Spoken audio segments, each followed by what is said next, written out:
Il y a bien longtemps, sur une île accueillante bordant l'océan, l'île de Ré, au cœur de son village capital, Saint-Martin, existait un lieu où les images dansaient. C'était la bien nommée salle de cinéma Atlantique Ciné. Au XXe siècle, elle accueillait, par temps de vent et météo capricieux, des vacanciers égarés dans les terres fuyant les rivages.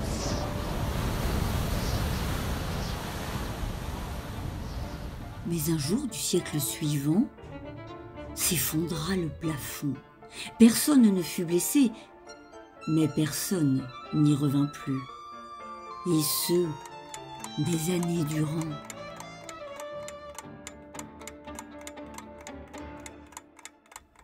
Deux décennies passèrent, pendant lesquelles ce lieu, abandonné à son triste sort, dépérit tant qu'il devint presque un fantôme dans cette cour.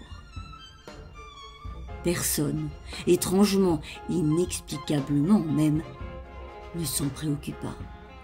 Jusqu'au jour où...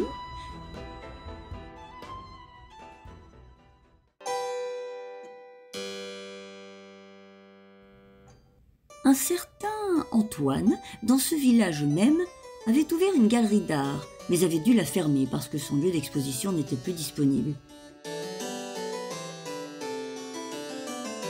Cet Antoine-là, Antoine Gossin, cherchait donc un nouvel endroit pour sa galerie.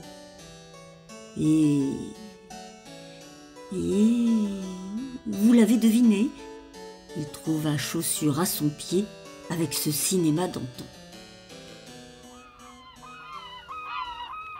La Visu-Galerie, qui avait eu pour adresse le quai Georges Clémenceau de Saint-Martin-de-Ré, allait donc investir cet endroit mythique.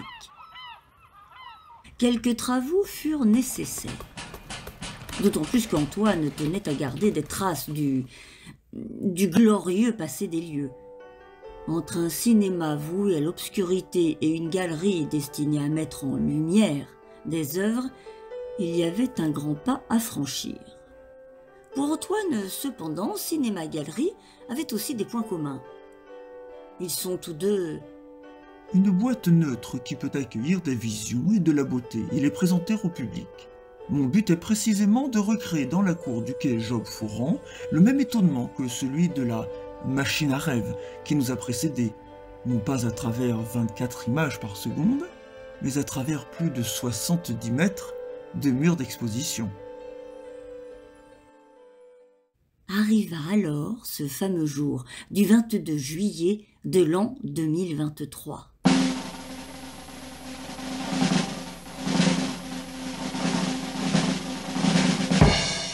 La galerie d'art contemporain Visu-Galerie de Saint-Martin-de-Ré ouvrit ses portes à ses tout premiers visiteurs.